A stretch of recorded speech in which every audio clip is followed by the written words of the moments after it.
Hi, everyone. Welcome and thank you for joining us here today. My name is Jeff Garris. I am the Outreach and Partnerships Director here at the Pennsylvania Policy Center. We are the state affiliate of the National Center on Budget and Policy Priorities. I'm pleased to be joined here by a few members of our team who are helping out today with this monthly third Thursday at 1 p.m. Policy Action Zoom meeting. We call it Policy Action because that's really what we want to focus on, is taking a close look at policies that will positively impact Pennsylvania and particularly at-risk folks across Pennsylvania, and then really talking about ways that we can take action and advocate for the kind of policies that we need to see. So this is something we do every third Thursday, and it gives folks an opportunity to learn a little bit more about some of the policies that are being discussed in Harrisburg or should be discussed in Harrisburg, as well as DC, and then an opportunity to take action. So hopefully, you'll all today, before we wrap up, be able to go online and take action here on the topic that we're looking at today, which is efforts to raise the minimum wage in Pennsylvania. My colleagues and I were just talking about the fact that we have been talking about this for a very long time. The last time the General Assembly of Pennsylvania raised the minimum wage was 2006. And then in 2009, the federal minimum wage went above that to $7.25 an hour. And that's where people have been seeing their wages stuck for the last decade and a half in Pennsylvania. All the states around us have raised it. You're going to hear this from all of our experts today, but we're really excited you're here. We do think that we have a real opportunity here in 2024.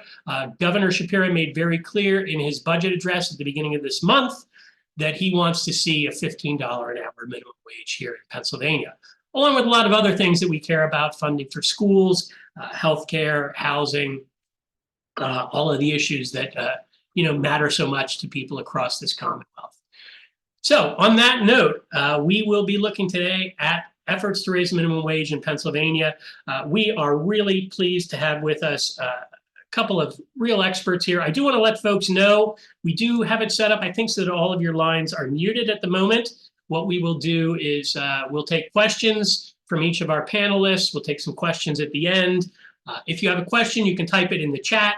I'll be monitoring that. We can pose the question directly, or you could just simply raise your hand or just put in the chat, I have a question, and then I'll call on you, unmute your line, and you can ask your question directly of our panelists.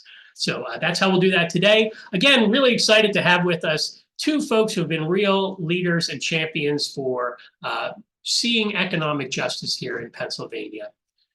What did I put in here? I thought I dropped something more in here. Let me go back here.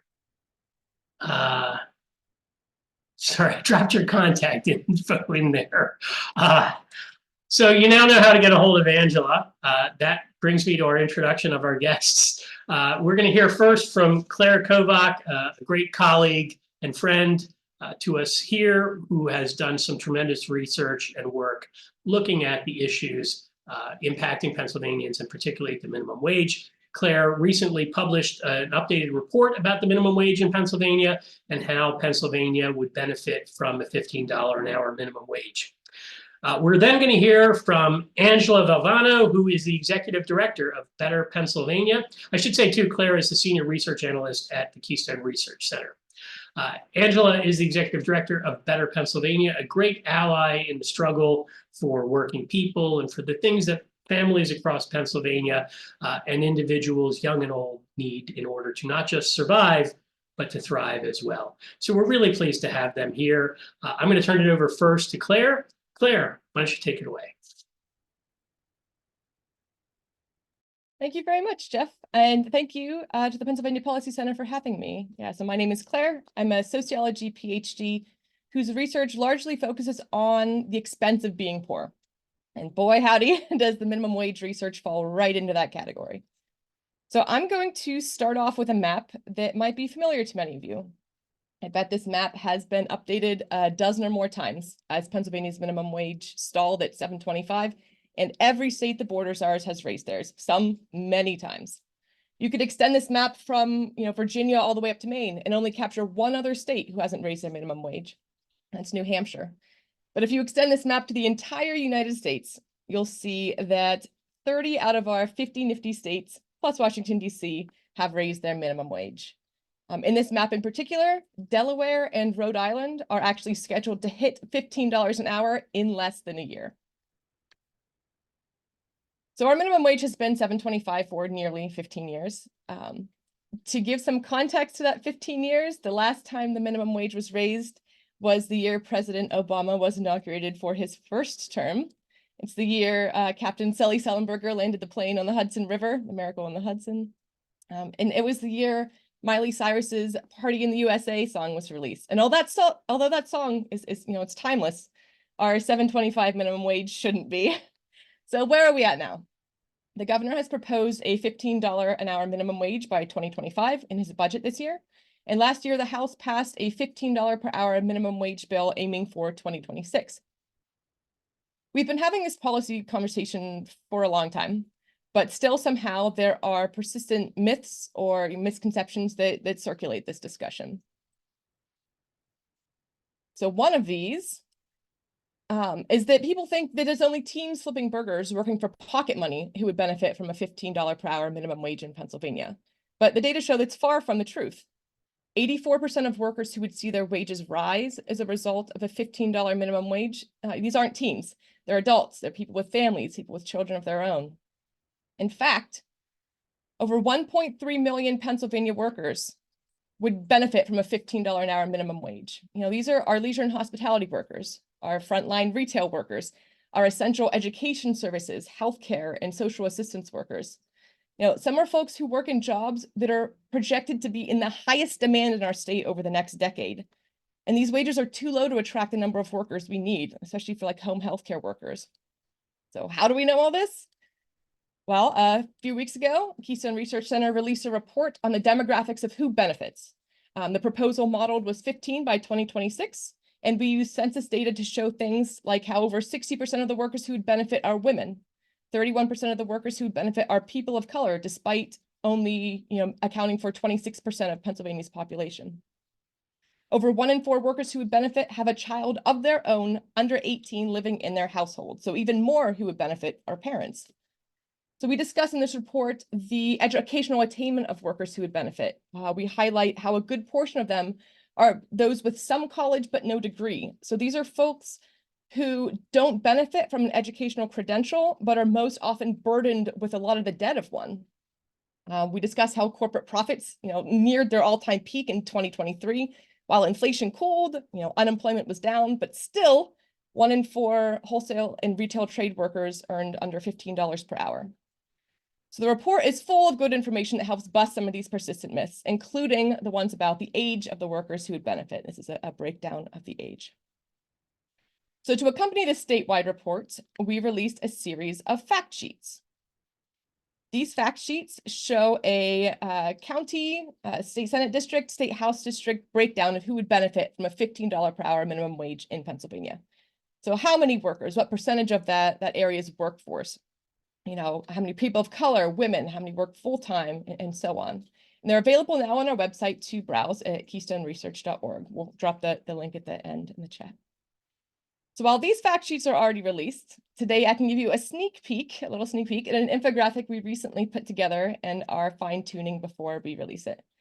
So a colleague of mine bravely waded into the social media comment section of some minimum wage posts to see what people are thinking, what concerns people have. Along with the age myth surrounding the minimum wage, this year we've seen a persistent thread of comments about inflation. Folks are understandably worried. We've experienced some record inflation since the beginning of the pandemic, and they're afraid that a minimum wage increase won't help. So a line that I've seen pushed a lot is, if we raise the minimum wage, it'll make a Big Mac cost $20. And while that's hopefully some exaggeration on their part, we pulled together the data to actually bust the myth. So this is the Big Mac map. It shows the current minimum wage for each state in our region, and then the price of a Big Mac at a McDonald's in the same zip code as each state's Capitol building. So in Pennsylvania, where our minimum wage is $7.25, a Big Mac in the Capitol area costs $6.39. In Ohio, where their minimum wage is $10.45, their Big Mac is actually $1.60 less. In Maryland, where the minimum wage is $15 an hour, a Big Mac near their capital is $4.89. And in Washington, D.C., where their minimum wage is $17 per hour, which is $2 higher than the governor's proposed raise. Their Big Mac is only 30 cents more than Pennsylvania's. There is more to the cost of an item or a service than just labor. Pennsylvania isn't blazing any trails in this policy space. For every question we have, every fear, every myth, we can look to research and other states who are ahead of us on this issue and get our answers. Things like corporate price gouging, greedflation, and shrinkflation are all contributing more to inflation issues than they ever had in the past. And these are certainly issues of concern, but research shows that a modest increase for the lowest paid workers in Pennsylvania, these vulnerable workers in our Commonwealth, is needed to protect low-wage workers from inflation. The workers still win out. So the last thing I'll leave you with is this. Some folks agreed that we need a minimum wage increase, but that $15 per hour is too high. Proposals of $15, a year from now, 2 years from now or more, will still see Pennsylvania lagging behind many other states, even in our region. So MIT releases these excellent estimates modeled by folks far, far smarter than myself. Estimates that show an hourly wage a worker needs to make to barely get by. I call it a bare bones budget here. They publicly call it a living wage, but in the technical documentation, they've described it themselves as a subsistence wage. It is a wage high enough to lift a full-time worker off of anti-poverty programs, but it does not budget for eating out, no restaurant or meals that aren't prepared at home, no leisure time activities, no holidays, no unpaid vacations, no retirement, no other, financial investments, and probably most importantly, $0 in savings. So you can't build up any sort of, emergency fund. And they take into account a host of regional and county factors, and they come up with an estimate for each metro area in each county in every state. In every single Pennsylvania county, the hourly wage figure they come up with is over $15 an hour today. So not only is $15 an hour not too high, but $15 an hour a year or two from now is definitely not too high. It's already less than a subsistence wage. So I'm going to wrap up here, but I wanted to leave you with a couple of resources. So these are some links to items, and they'll be dropped in the chat that I've shown or I've referenced here. The first are to the 2 KRC products, our statewide report on who would benefit from a $15 minimum wage, and then the county and state legislative district fact sheets. The next is for MIT's living wage estimates. So these are hot off the presses, not kidding. They just released these updates yesterday. So you can check out the living wage for your area. They have different options for different family compositions, as well as working or non-working adults. You can add in different numbers of children and see the wage needed to get by. The next few links are some great resources from the Economic Policy Institute. The first is just a map where you can hover over any state and see their minimum wage. You can see if they, did they recently raise it? Are they scheduled to raise it again? Is it indexed to inflation? So lawmakers and workers don't need to have the same policy debate year after year after year. And then the last one has some details about greedflation. It has some absolutely staggering information about price increases on things like Huggies diapers, that the price rose 6% in the same quarter that the company reported. The cost to make them fell by $75 million. So they have information like that on toothpaste, cereal, meat, household cleaners, just packed with details that show how businesses work really hard to make us think that a modest wage increase for the lowest paid workers is something we should be afraid of when it's actually them price gouging. So I'll leave you with that, and I'd love to take some questions. I'll turn it back over to Jeff. Great, thanks so much, Claire. Really appreciate all the helpful information and all of the great links to all these resources. So you said all that new data from MIT just came out yesterday, was that? Yep. What a great Valentine's gift for policy research, folks. I can only imagine. I'm looking to see if we have any questions here in the chat, and folks should feel free. If you do have a question, you can also just click to raise your hand on the screen, and we'll be glad to get to those. I don't see any coming in at the moment, but we will also have some more time at the end for questions for both of our panelists. But I did want to give one more chance here for folks to have questions for Claire before we move on to hear from Angela. And I don't see any, so thanks so much. Obviously, very comprehensive overview there for us, Claire. We really appreciate it. I appreciate all the work that you and your colleagues at the Keystone Research Center do. As I said, we are now going to hear from Angela Valvano of Better Pennsylvania, talk a bit about some of the opportunities for advocacy and what the strategy is really for winning this tremendous victory in 2024. Angela. Hi, thanks, Jeff. First of all, I want to thank Penn Policy for the opportunity to talk to you all today. Jeff introduced me briefly, but I'm Angela Valvano. I'm the Executive Director at Better PA. I live in a deeply purple small town in one of the poorest counties in Pennsylvania. And this issue is not only important to me politically, but it is also deeply, deeply personal. I was raised in a poor or economically disadvantaged household. I was a very young parent, and I was a low-wage earner as I set up my household. I know from lived experience what it's like to have to choose which bills to pay and what it feels like to have your card declined at the grocery store.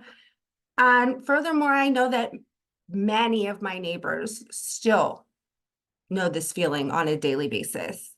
We have an enormous opportunity in front of us to actually get this done. We really have a path, we have momentum, and what is even bigger than that is that because of the wonderful work that Claire and Keystone Research Center has done, and the work that's been done to really get that information out there, along with the absurdity of the situation, we can really see the tide shifting in the media coverage. That the tone is really different than it was in the past, and the issue is really getting a lot of traction. So as such, we really need to keep our focus in these beginning months of the budget negotiations and discussions. We need to stay focused on our message framing. We need to be extremely focused on educating the public. And the first framing part of that is the pure absurdity of the situation, because it is really sticking out to people now like a sore thumb how preposterous this situation is. I mean, there's a reason that map goes viral, all the time, and it's because it is ridiculous.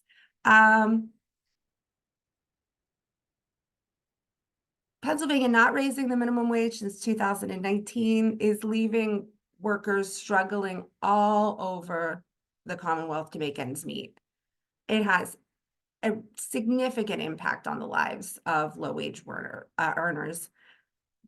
And the cost of living continuously is rising. And so I think, that being first and foremost on people's minds, it really has added, I think, a lot of empathy and human element to this, where maybe that was a little bit lacking before in previous attempts. With the $7.25 minimum wage and a $10 container of coffee, it's very striking to people. Workers are finding it increasingly difficult out there to support their families, and they're having to make those really difficult decisions. We need to squarely focus on the fact that, and I think that the governor did an extremely effective job at doing this within the budget address. We need to square on the fact that Pennsylvania is getting left behind. We have fallen behind every single one of our neighboring states in terms of providing fair compensation for workers.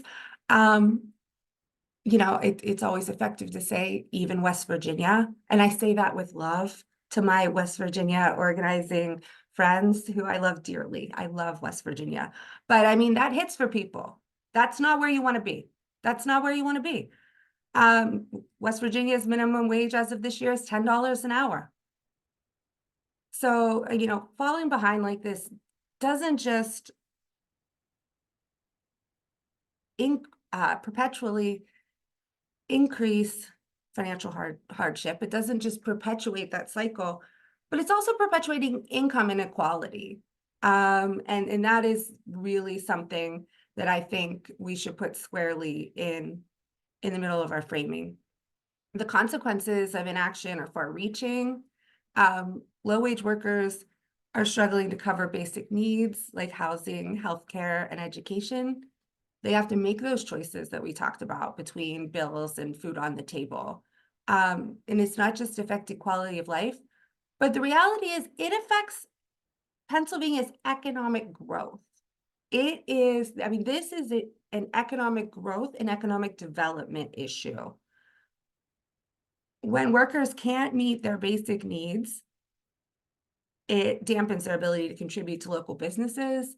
It dampens the local economies.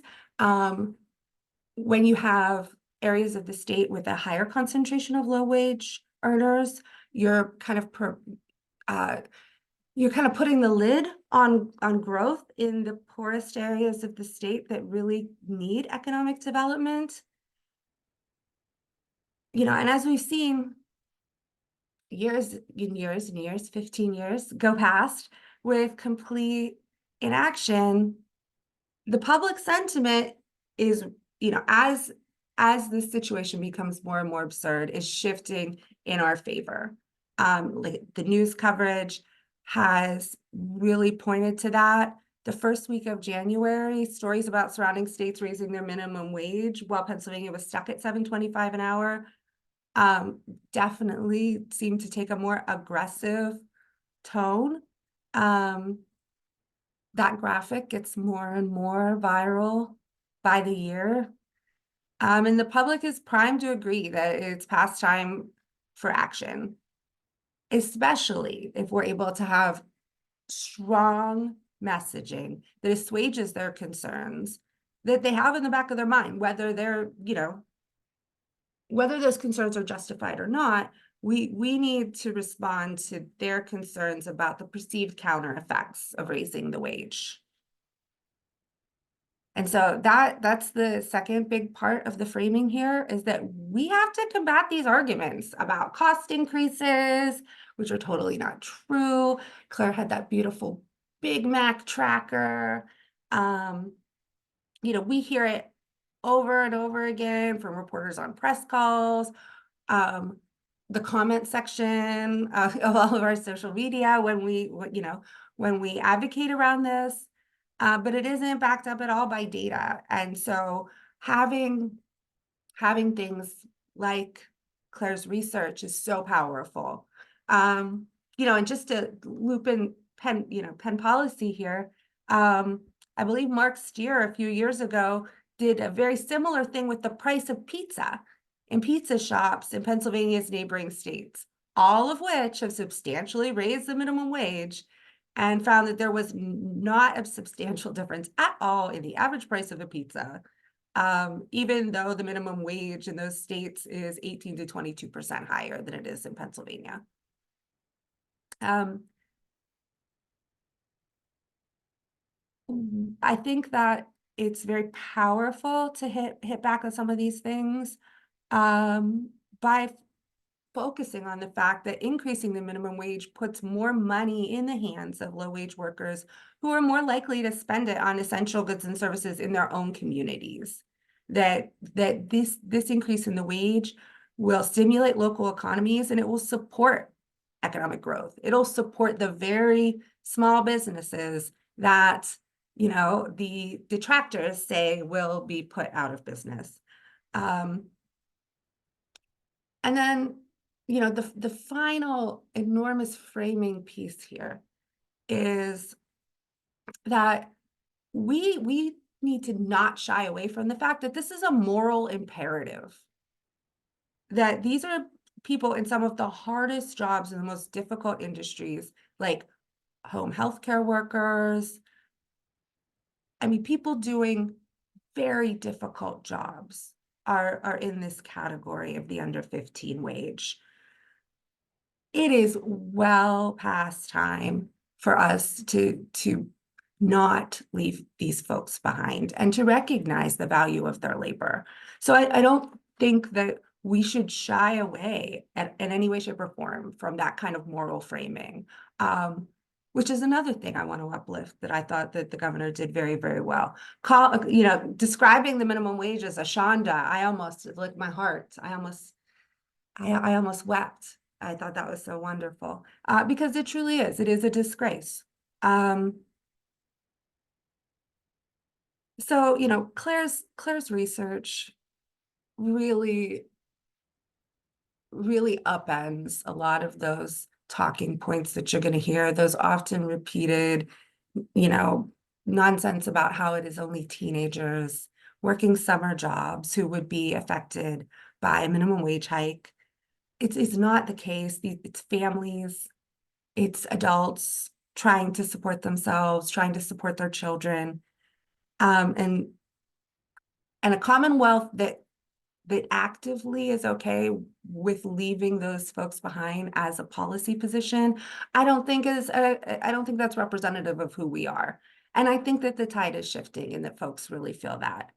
But the last point I would like to make on the message framing is that I think that it really, really helps our cause here in advocating for the raising the minimum wage if we are couching it in not a silver bullet, not that this is the answer.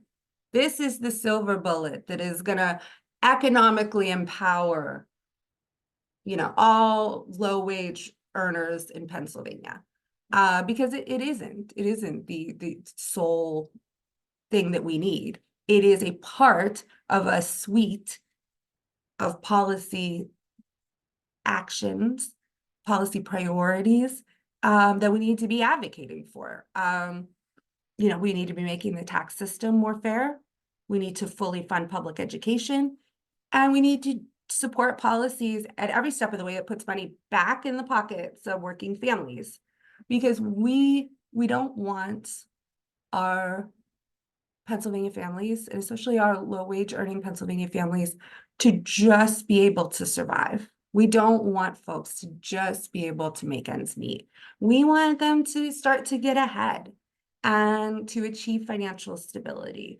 And so I think that a framework where raising the wage is that foundation works really, really well. So you all know that last summer, the House passed HB 1500. It's a gradual increase to 15. It goes from 725 to 11 in its first year, then to 13, and then finally in the third year to 15. It also does tie to inflation, which 15, maybe 16 now other states have done. The governor in his address called for an immediate Jan 1 of 2025 raised to 15. So these are kind of the things that are on the table. The work that Better PA has already done on this issue, we ran a pretty aggressive campaign throughout the month of December. We were fortunate enough to be able to use Claire's data, which was tremendous to be able to get that out there. We ran digital ads, print ads, and paid texts in the following counties: Erie, Allegheny, Bucks, Lawrence, Beaver, Dauphin, Northampton, and Center. And on the digital ads, it had tremendous reach, almost 5 million impressions and a reach of 2.5 million. So we do have some ad templates. And if you or any local grassroots groups in your area would like assistance in turning KRC's fact sheets into content of your own, you can reach out to me or my team. I think Jillian, my deputy director, is on the call, and if she could drop her contact. Yeah, she is. Hey, girl. Yeah, so Jillian's going to put our contact info in the chat, and you can reach out to myself or Jillian. If you or any partner groups that you know would like some assistance in getting your own messaging out there on this. And as the communications and the advocacy plan continue to advance, I'm absolutely certain that the good folks here at Penn Policy will keep you all updated. And I thought it would be a useful exercise for my portion of technically Jeff was gonna say, does anyone have any questions for Angela? And then we were gonna do questions in general. But I like to take my question time and kind of kick it off with what I think would be a helpful exercise, which is if anyone would like to cosplay and give the typical arguments against raising the wage that you hear in your community, in your conversations, or have heard. To Claire and myself, we would be happy to take a stab at giving an answer.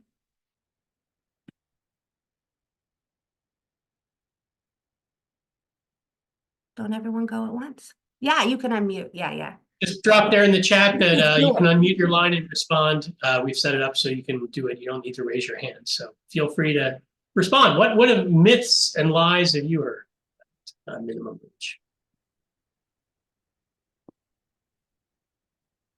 Yeah, we're always looking for new research ideas to jump into. That's how the Big Mac map came to be in the first place. Oh, all right, sorry. I think for a minute there, I thought I had unmuted it, and it looks like I accidentally muted. Okay, I think two members of our team were both unmuting at the same time. So anyway, it's changed. You can ask your question directly. Go ahead. Haha. Oh shit. Sorry, I didn't mean to swear. Now I gotta remember what the question was. Oh, I remember. I hear this one too much. But I mean, if like EMS workers are only making like $17 or $18 an hour, why should somebody flipping burgers make $15 an hour? Ooh, this is a good one. I think the framing on that, I mean, number one, and Claire can probably speak to this. Yeah, race to the bottom. Claire can speak to this from like an empirical data point more than I can, but the reality is that workers the entire way up to around $20 an hour would see an adjustment in their wages in the minimum wage raise, correct? Yeah, so I'm going to start off by saying that people need to make enough money to live regardless of where they work, who their employer is. And minimum wage modeling shows that there is a ripple effect from the $15. It's not that, the positive effect, the benefit, the workers whose wages are lifted up by a $15 per hour minimum wage doesn't just end at $15 an hour. As wage tables are adjusted, we see a ripple effect out past $15 an hour. Our modeling predicts out to $17.25. I believe the IFO's modeling predicts out to around 18, maybe 18.25. But yeah, you got to eat. You gotta pay for your groceries, no matter where you work. And apparently, burgers are pretty cheap in Ohio, from what we saw. You don't want to drive there every time you want a meal. Yeah, that framing also sets up this such an unnecessary argument that pits workers against each other who have more in common with each other than they have with their employer. And assigns an intrinsic value to different types of work, which is ridiculous.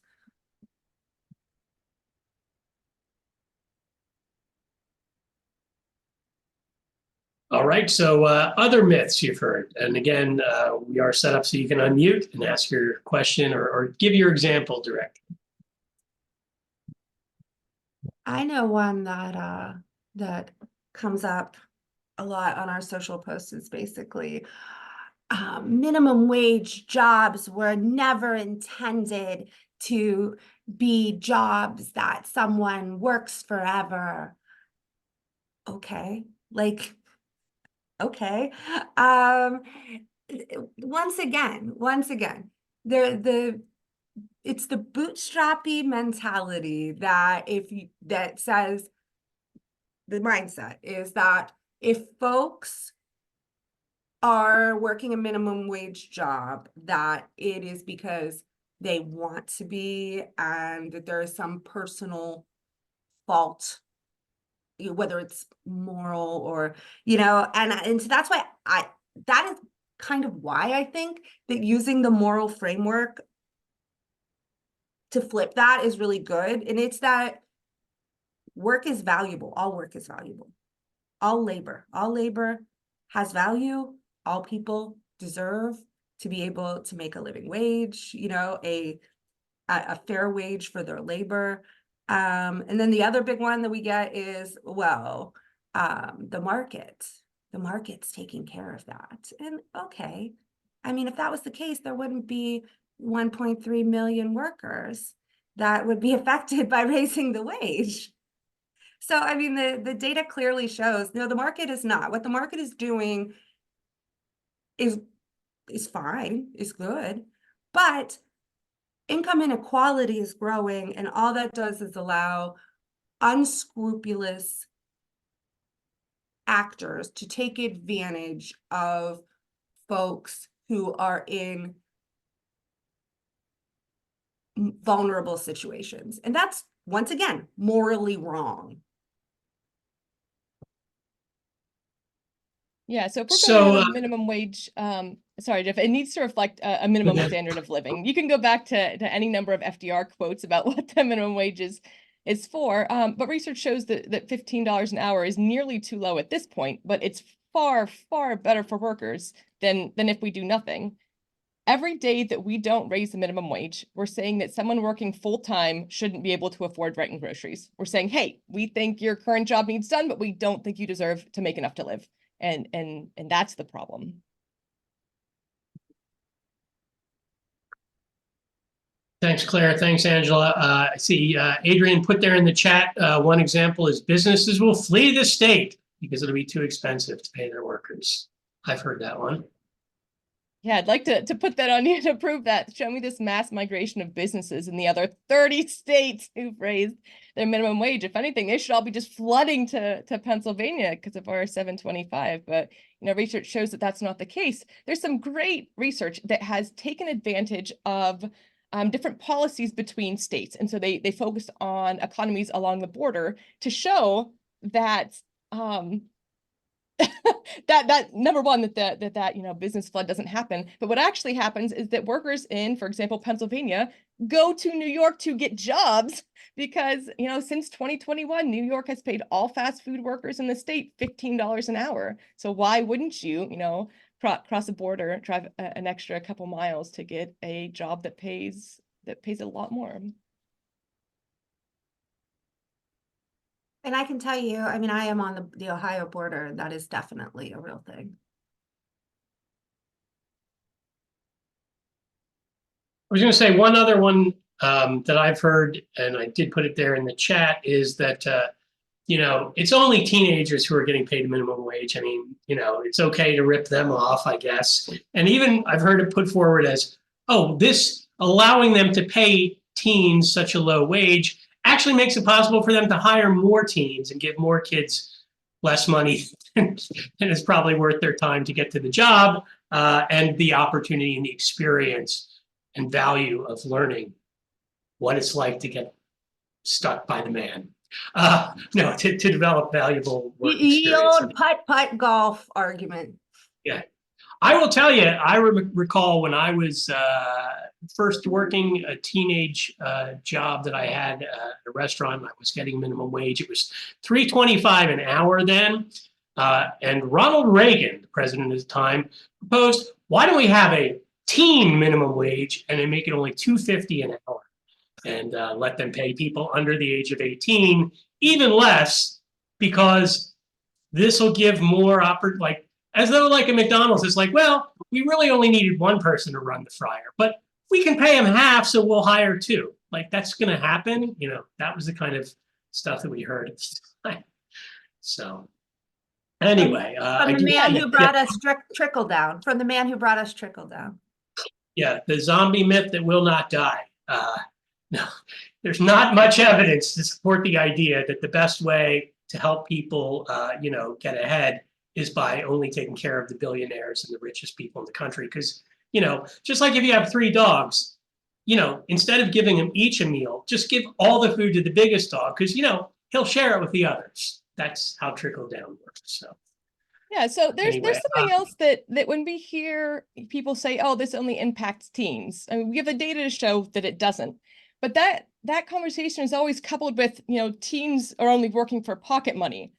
Teens work for things other than pocket money. They save for school so they don't take on debt. And a depressing number of teens are working jobs to contribute to their family income. They are earners for their family because their family isn't getting by. So even if it was just all teens, we still need to value that work. Well, thank you so much for the great input and all you've given us to think about, and all the data and, you know, call it ammo to shoot down the myths and the misconceptions and the lies that people are hearing. I wanted to highlight here, because we do talk at all of these meetings about, you know, not just learning about things, but actually the opportunity to take action. I want to thank Adrian Stanley, our digital comms director, staff person here at Pennsylvania Policy Center, for working with our team to get together this online action page. Folks can do this right now, even before the meeting ends up. You'll find it'll only take you a couple seconds here. You can put in a little bit more of your own thoughts on this if you want to, but we're encouraging everybody to send an email to their state senator. We're talking about this in terms of raising the minimum wage. You'll notice in there we also talk about the Working Families Tax Cut Bill. We've been hoping to talk a little bit about that today. The primary sponsor of that bill was not being able to join us. We'll be picking that up in another month or two. But really, it's an opportunity that as people get paid a little bit more, even then people who are struggling will be able to see some benefit and a tax break for themselves in the form of, kind of like we have at the federal level, an earned income tax credit. Helps low-income people keep more of the money that they've earned. This would be something we'd be doing at the state level. It's called Working Families Tax. So you'll see there's background information in there. I encourage all of you to take action on this today. I also encourage you to share that with other folks, spread the information around. Yeah, I think that's it here. Robert, I will follow up with you here if you stay on the line with me for a minute when we wrap up the meeting. I'll talk to you about that. Again, thank you so much to Claire from the Keystone Research Center for all of the great data and analysis that she does for the research, particularly here on this critical issue of minimum wage. Thank you also to Angela and Better Pennsylvania for really being on the forefront fighting for the kind of wages that people in Pennsylvania desperately need and that our economy needs in order for us all, not just to survive, but to thrive. I do want to thank them so much. I would encourage you to follow their work online, you know, and check them out on social media as well. I think that's it for today. Anybody have any final words to wrap up? Great. Well, you will remember every third Thursday at 1 p.m. we are here on Zoom. We are going to be continuing to look at some of the things that Governor Shapiro put forward in his budget address, things that we think are important for folks to know about and to be speaking with their elected officials about in the lead up to the enactment of the budget by the start of the fiscal year on July 1st. We're going to continue to put more resources available online.